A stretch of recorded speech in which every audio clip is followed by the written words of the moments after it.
recap.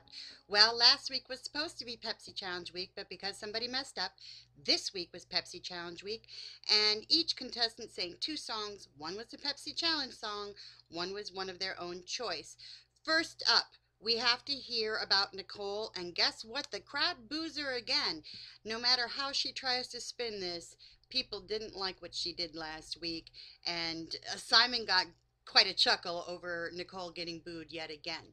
Okay, first singer up tonight was Marcus Cantry. First of all, the song Which One of These Is Not Like the Other One should be applied to Marcus. He doesn't belong at this level of competition. He didn't belong last week, and he didn't belong the week before. Sorry, that's my opinion.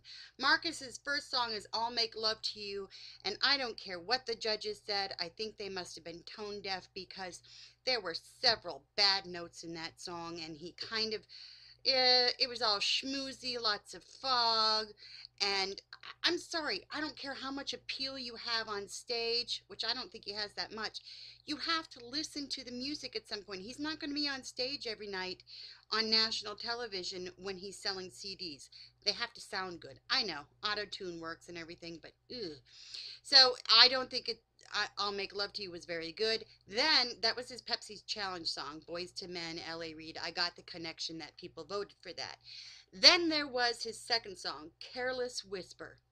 I have seen better productions in my local high school. Sorry, it was all okay, first of all, he up-tempoed Careless Whisper.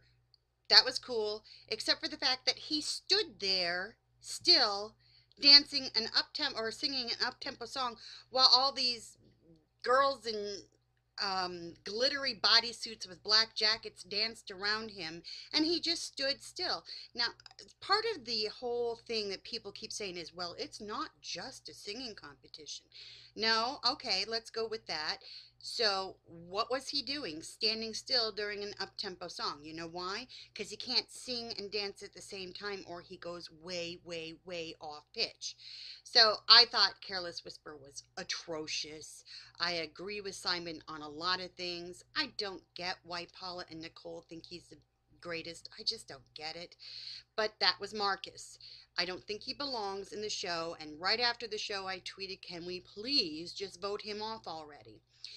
Rene is up next. Now, Chris has this kind of appeal. Everybody loves his story. He's just, he makes you smile when you see him. He's a great guy, great story, full of gratitude, been to the bottom, digging his way back up. His first song is I Just Want to Fly. It was okay, not, wow, not X Factor crazy good, but it was good. His second song, No One, he sat at the piano and played, and I just think Chris is more comfortable when he does a more, I don't know, toned down song. He seems to sing better, and having an instrument in his hand, he just seems more comfortable. So I hope Chris makes it over Marcus by far to the final three.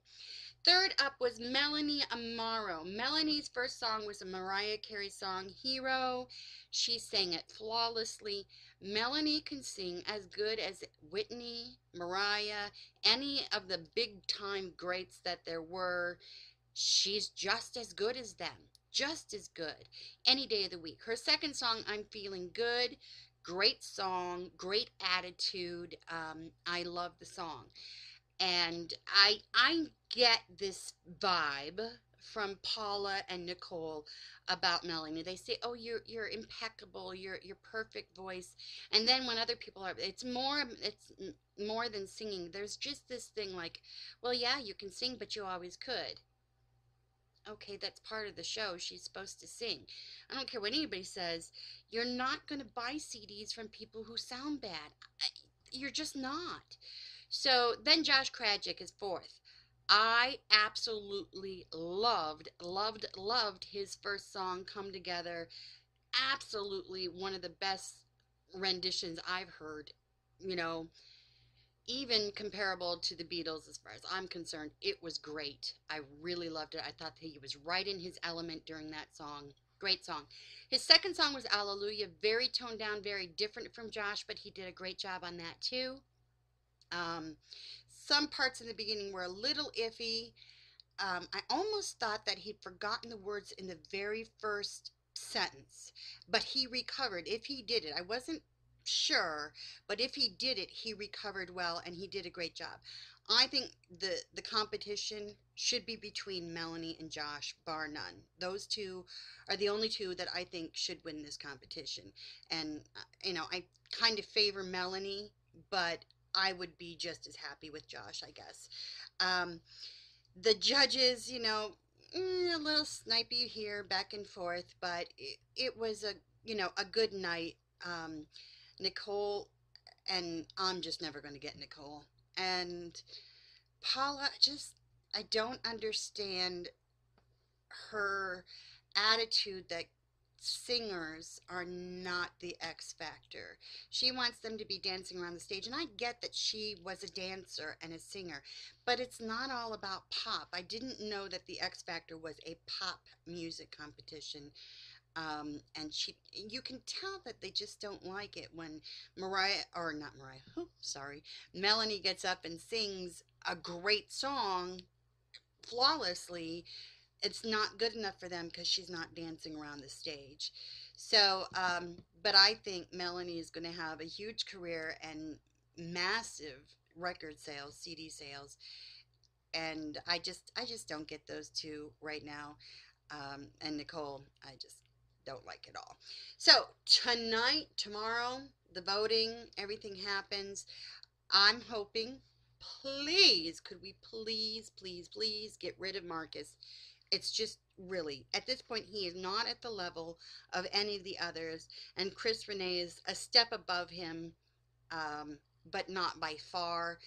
This competition is between Chris and Josh and Melanie, and we'll see what happens. I'll catch you tomorrow for the next X Factor recap. Thanks. Bye.